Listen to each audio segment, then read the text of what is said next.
Selamat siang, Ibu dan teman-teman. Saya Gerhard Heinz Michael dari kelas 11A2, nomor absen 9. Pada kesempatan ini saya akan menjelaskan tentang kesetimbangan kimia. Jadi materi pada kali ini terdiri dari 4 subbab, yaitu yang pertama tentang hubungan Kc dan Kp, lalu ada derajat disasosiasi pada kesetimbangan, lalu ada hukum Hess pada kesetimbangan, dan yang terakhir ada pergeseran kesetimbangan. Jadi pada yang pertama kita akan membahas tentang hubungan Kc dan Kp yang akan saya jelaskan sebagai berikut. Baik, jadi pertama-tama saya akan menjelaskan tentang subbab pertama, yaitu hubungan Kc dan Kp. Jadi apa itu hubungan Kc dan Kp? Kc dan Kp saling berhubungan karena Kp dapat ditentukan dan Kc suatu reaksi. Dari Kc suatu reaksi. Nah, jadi tetapan parsial gas bergantung pada konsentrasi gas dalam ruangan. Jadi dengan begitu, tetapan kesetimbangan parsial atau disebut Kp dari gas dapat dihubungkan dengan tetapan kesetimbangan konsentrasi, yaitu Kc dari gas tersebut.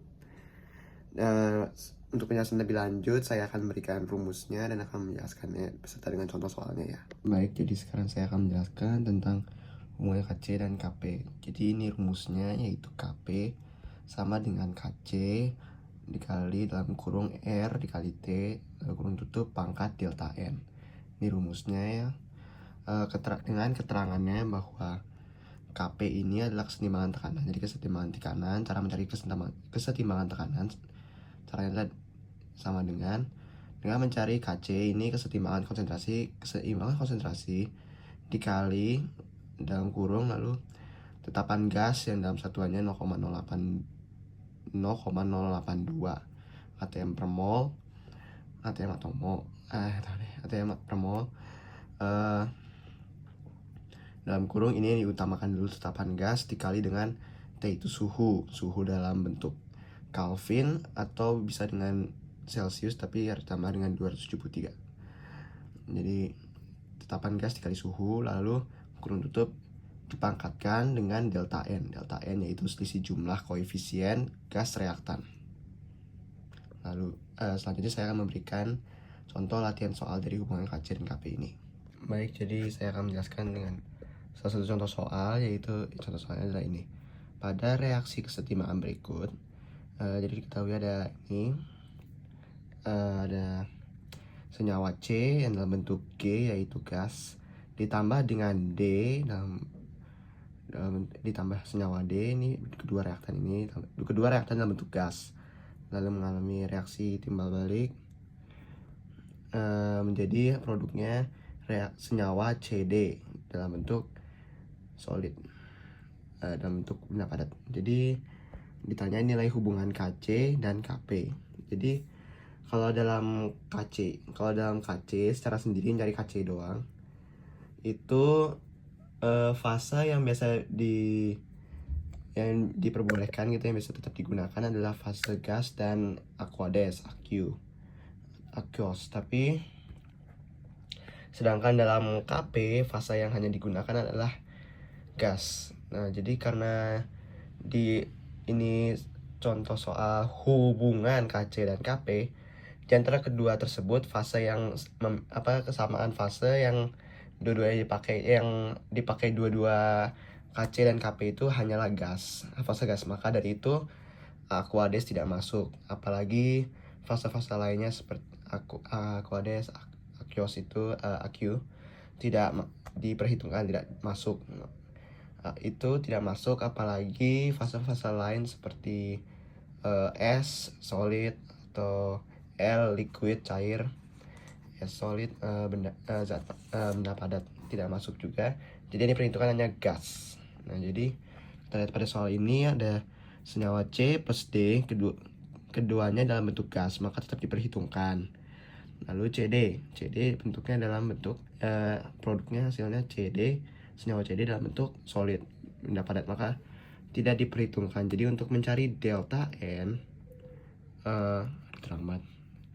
delta N ini karena tidak diperhitungkan karena bentuknya solid, jadinya kita bikin nominalnya jadi 0 karena tidak dihitung, dikurang ini 2. Jadi hasilnya berapa?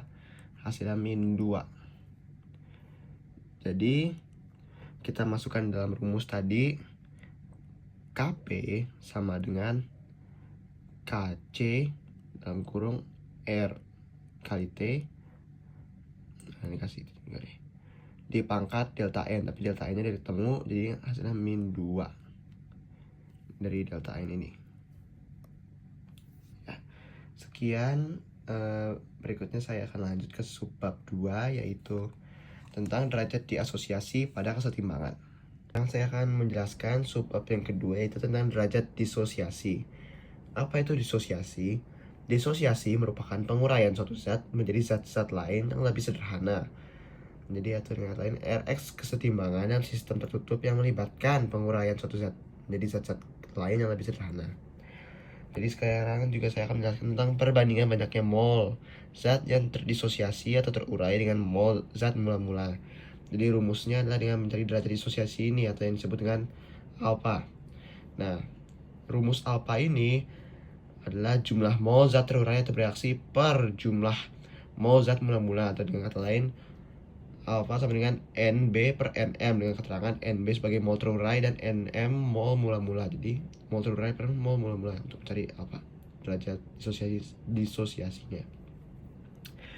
Untuk mendeterminasi harga delta berkisar dari 0 sampai 1.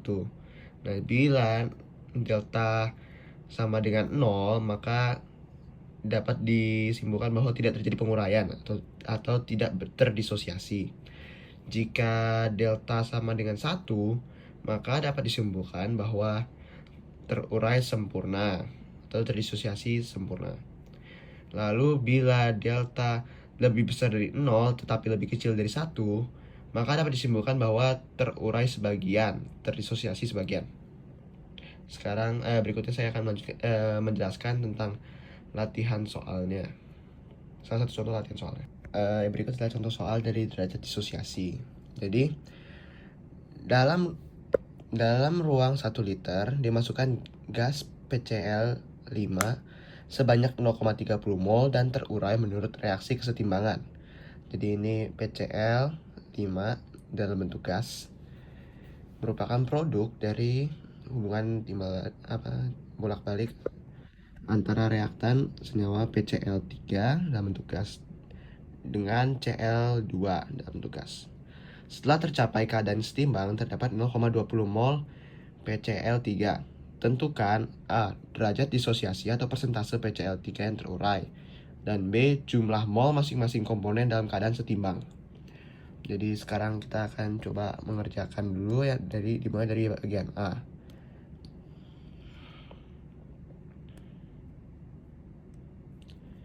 Jadi yang bagian A,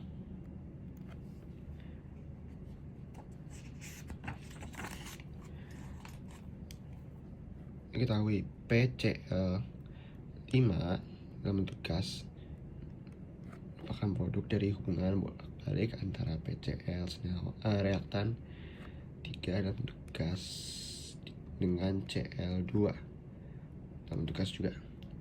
Nah, lalu dicari MBS-nya.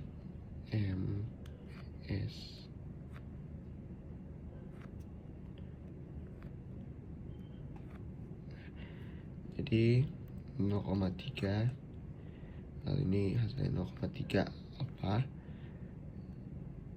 dikurang ini ditambah 0,3 apa, ini min, ini 0,3 apa ditambah, lalu hasilnya adalah 0,3 dikurang 0,3 apa, ini hasilnya 0,2, dan ini 0,3 apa. Jadi 0,3 alfa sama dengan 0,2. Alfa sama dengan 0,2 per 0,3 dibalik ini ya, ruasnya dibalik semacam itu. Lalu hasilnya 2/3. 2/3 dibagi hasil di 0,66 dibulatkan, lalu jadi secara persentase adalah 66,66% ini dibulatkan. Lalu untuk yang bagian B,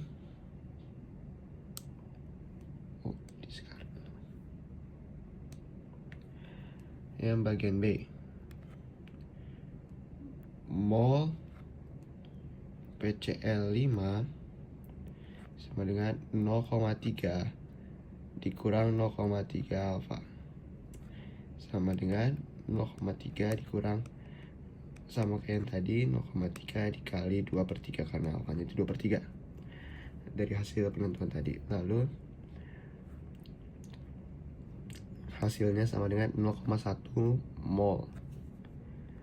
Lalu ada mol PCl3 sama dengan 0,2 mol. Lalu mol Cl2 sama dengan 0,3 alfa. Jadi dimasukkan lagi ke rumusnya, 0,3 dikali 2/3 sama dengan 0,2 mol.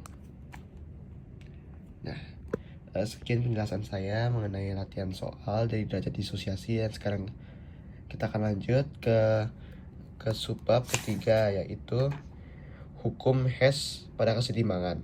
Sekarang saya akan menjelaskan tentang subbab ketiga, yaitu hukum Hess dalam kesetimbangan. Jadi untuk mencari nilai kesetimbangan yang dimisalkan dengan K ini dapat menggunakan hukum Hess. Nah, hukum Hess ini berlaku jika syarat-syaratnya ini ya. Reaksi dibalik. Jika reaksi dibalik, maka bentuknya akan menjadi K sama dengan 1/K. Lalu bila reaksi dikali dengan misalnya variabelnya X, maka bentuknya akan K sama dengan K pangkat X. Jadi misalnya ini anggap saja misalnya nominalnya 2 sebagai contoh, maka hasilnya akan K sama dengan K pangkat 2. Lalu misal jika reaksi dibagi dengan X, dengan misalnya X ini variabelnya, maka bentuknya akan seperti ini, K akar pangkat X. Akar pangkat X ini variabelnya dari K. Kalau misalnya ini anggap aja misalnya 3 nominalnya, maka bentuknya akan K akar pangkat 3 dari K. Nah, lalu syarat yang terakhir adalah penjumlahan reaksi adalah perkalian K. Jadi ini sama. Lalu saya akan lanjut menjelaskan tentang contoh latihan soal hukum Hess. Jadi sekarang saya akan menjelaskan tentang contoh soal dari hukum Hess ini. Ini contoh soalnya. Diketahui tata tetapan kesetimbangan pada suhu tertentu untuk beberapa reaksi berikut.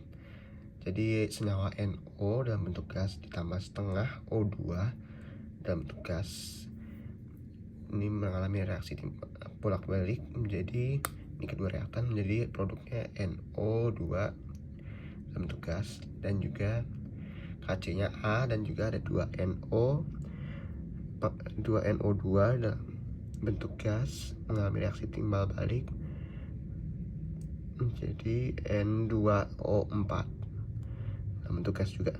Kc-nya B. Tentukan nilai Kc dari reaksi N2O4 dalam bentuk gas ini yang mengalami reaksi bolak-balik dengan 2NO pada suhu tersebut dalam A dan B. Nah, jadi sekarang saya akan menjelaskan cara mengerjakan.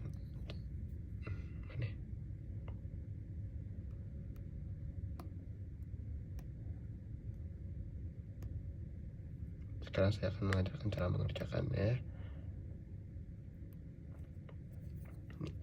Begini caranya. Jadi N2O4 ini mengalami reaksi bolak-balik dengan 2NO gas. Nah, ini Kc-nya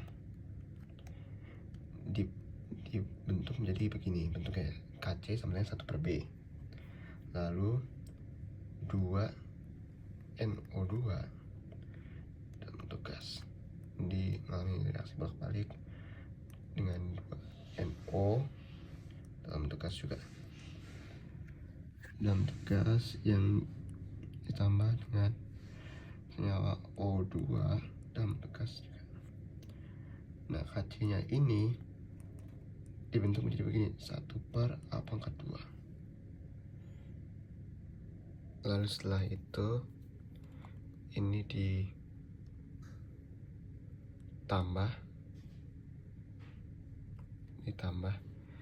sudah menjadi N2O4 dalam bentuk gas mengalami reaksi bolak-balik dengan 2NO dalam bentuk gas ditambah O2 dalam bentuk gas. Lalu Kc-nya 1/B kali 1/A². Jadi Kc-nya ini sama dengan 1/A²B. Nah, sekarang saya akan melanjutkan